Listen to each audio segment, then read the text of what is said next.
একটুকরো সোনাঝুরির হাট ভদ্রেশ্বরে। বুধবারের তটিনীর হাটে গিয়ে দেখা গেল রীতিমতো সেজে উঠেছে বসন্তের দোলের সাজে। প্রাচীন ভদ্রেশ্বরের জনপদ ও ঐতিহ্যগঞ্জের ইতিহাস রোমন্থনে ভদ্রেশ্বর ভ্রমণ আড্ডা ও পৌরসভার সহযোগিতায় প্রতি বুধবার বৈকালে বসছে বুধবারের তটিনী হাট। কি নেই এই হাটে? নিতয় ব্যবহার্য জিনিসের সাথে আছে তৈরি করা খাবারের স্টল। আজ তো দোলের পরিবেশে স্থানীয় সাংস্কৃতিক দলগুলি পদযাত্রা করে জানিয়ে দিল দোল এসে পড়েছে। রানিয়ে দিয়ে যাও এই গান ধ্বনিত হচ্ছে তটিনীর হাটে। সঙ্গীতের সাথে নিত্য তটিনীর হাটে দর্শক শ্রোতাদের আকর্ষণ করছে বেশি করে। হাতে আবির, কপালে টিপ দিয়ে সমাবেশন, এই যেন মিলন উৎসবের রূপ।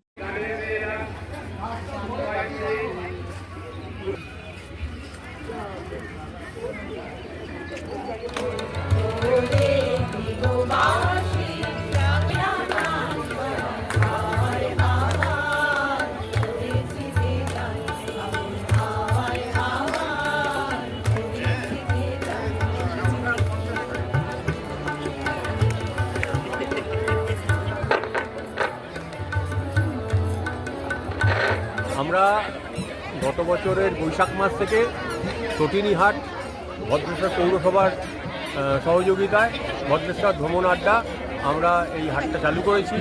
স্থানীয় মূলত মেয়েরা তারা নানান ধরনের জিনিস, হাতে তৈরি জিনিস, তারা খাবার দাবার থেকে শুরু করে জামা কাপড়, সুতির কাজ, বড়ি, আচার সবই তারা নিয়ে এখানে আসে বসে।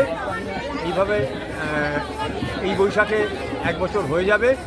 আমরা মাঝে মধ্যেই সাংস্কৃতিক অনুষ্ঠান করি এবং সেটা মূলত মাইক টাইক ছাড়াই আমরা করি।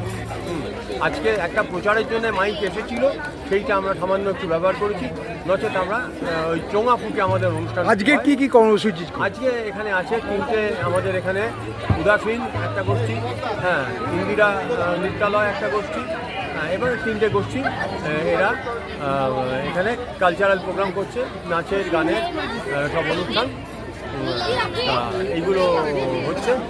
এবার দেখছেন তো লোকজন এসছে।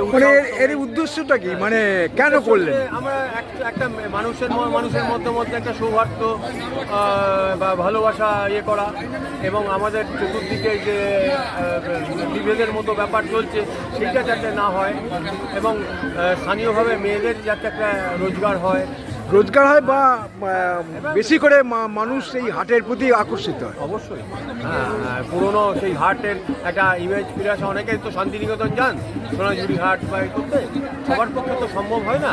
তো আমরা স্থানীয় মানুষেরা আনন্দ করেন, বয়স্করা এখানে আসেন, এসে একটা বুধবার তাদের একটা মিলন ক্ষেত্র হয়ে গেছে।